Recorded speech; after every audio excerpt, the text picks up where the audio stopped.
তো দেখো বন্ধুরা, আজকে আমি বানাবো হচ্ছে welcome back to my channel. তো তোমরা সবাই কেমন আছো? আশা করি সবাই ভালো আছো আর আমিও ভালো আছি। দেখো আমি আবারও চলে আসলাম আমার আর একটা নতুন ভিডিও নিয়ে। তো আজকে আমি তোমাদের সাথে আমার একটা রান্নার রেসিপি শেয়ার করব।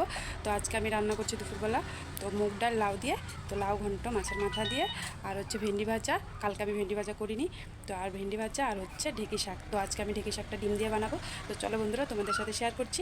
তো তোমাদের যদি ভিডিওটা ভালো লেগে থাকে একটা লাইক কমেন্ট করে দিও, আর যদি আমার রেসিপিটা পছন্দ হয় তো তোমরা একবার বাড়িতে বানিয়ে ট্রাই করতে পারো। ঢেঁকি শাকটা ভালো করে বেছে ধুয়ে কেটে রেখেছি। তো একটা আলু দিয়ে দিয়েছি, পেঁয়াজ আর কাঁচা লঙ্কা দিয়েছি, আর শুকনো লঙ্কাটা সোমবার দেবো।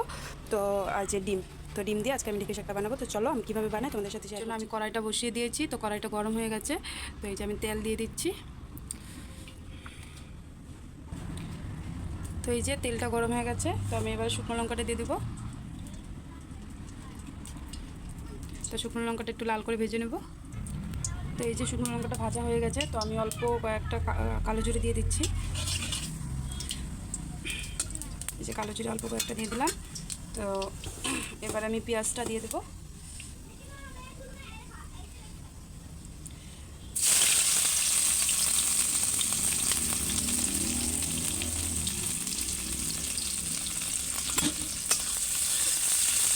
তো একটু পেঁয়াজটা একটু ভাজা হোক। তো এদিকে পেঁয়াজটা ভাজা হতে হতে আমি এদিকে ডাল বসিয়ে দিয়েছিলাম। তো ডালটা সিদ্ধ হয়ে গেছে লাউ দিয়ে মুগটা।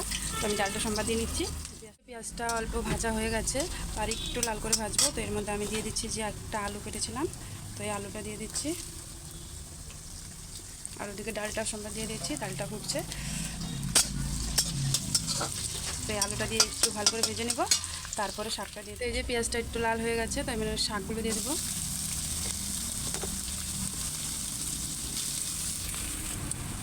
তো আমি যে শাকগুলো দিয়ে দিলাম, তো এবারে ভালো করে নেড়ে সব কিছু একসাথে মিক্স করবে।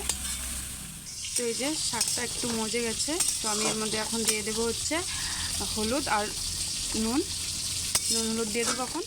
নুনটা একটু আন্দাজ মতন দিবে। তো এবারে দিয়ে দিচ্ছি হলুদ। তো এগুলো মিক্স করে নেব।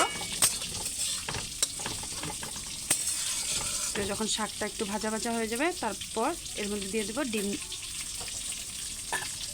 তো শাকে জল অল্প তো জল বেরোয়, তো জলটা ভালো করে শুকিয়ে নিতে হবে। জলের মধ্যে ডিম দেওয়া যাবে না। তো শাকের জলের মধ্যে যদি ডিমটা দিয়ে দিই তখন খেতে ভালো লাগবে না। তো জলটা পুরো শুকিয়ে তারপরে এভাবে করে ফাঁক করে তারপরে ডিম দিতে হবে। তো তোমরা সবাই এভাবে একবার বানিয়ে খেয়ে দেখো, তো দেখবে খুব স্বাদের হয়। তো এই যে আমি ফাঁক করে নিলাম, তো শাকগুলো সব সাইড করে নিয়েছি। তো এবারে আমি ডিমগুলো ভেঙে দেবো।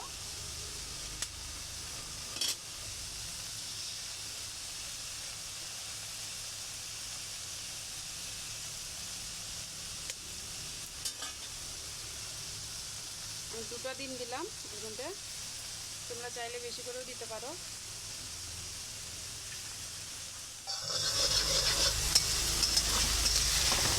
তো এইভাবে করে মিক্স করে নিতে হবে।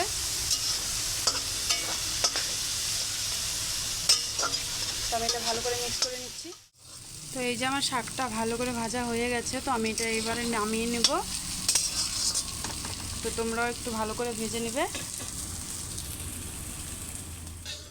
তো এই যে আমি শাকটা নামিয়ে নিচ্ছি।